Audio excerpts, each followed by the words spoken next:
the idea of a sustainable and a resilient city is nothing new. I think it is as old as cities themselves. They have always been resilient. That's why they're still here. It's a pretty good indicator, right? Really, we have been resilient. We have been sustainable, and trying to figure out how to package that better. Something that is transferable, where you can take this great thing that Copenhagen does and put it into Toronto, or that amazing thing that Medellin in Colombia does and put that directly into Stockholm, right? And I like to boil everything down to the simplest form and just be incredibly pragmatic. Just boiling it down to something simple, it makes it easier and more effective. The cities or the clients will have a really quick result.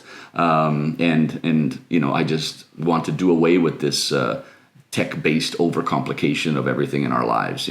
We need to look at the streets of our cities. We need to look at the people who live in our cities. They are the resilient ones. They are the ones who have to struggle with daily challenges. The people are the ones who can give us the sustainability we need.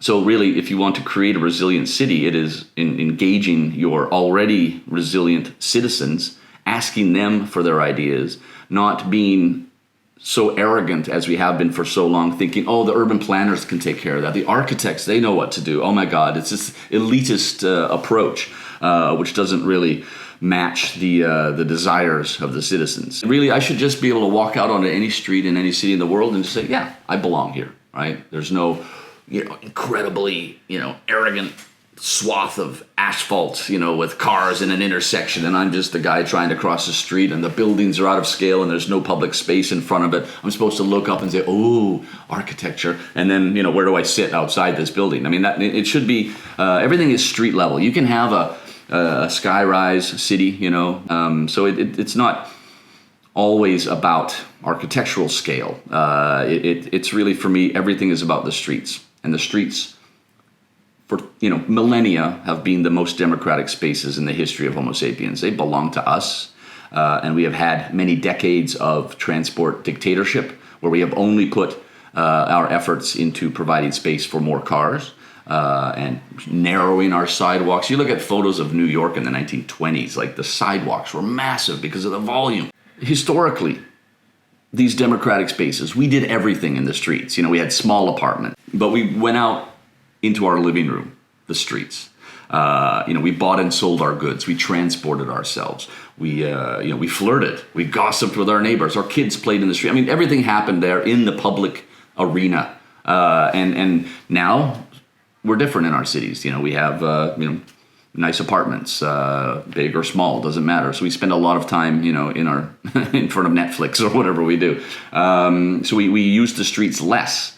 But it is in our urban DNA to go out onto the streets, because we're humans, we want to interact. So understanding the psychological urban needs of our citizens is incredibly important. When they pedestrianized the main thoroughfare through Copenhagen in the 1960s, Strøget. Now, the world's largest pedestrian street. The Danes allegedly were complaining. No, we don't want that. We're not Italians. We don't want to walk. That's what Italians do. They're going for their walks in their piazzas and stuff. And then the next day, after they just went ahead and did it anyway, the next day, I guess the Danes realized they were Italians, or that Italians are Danes, or that we're just Homo sapiens, right?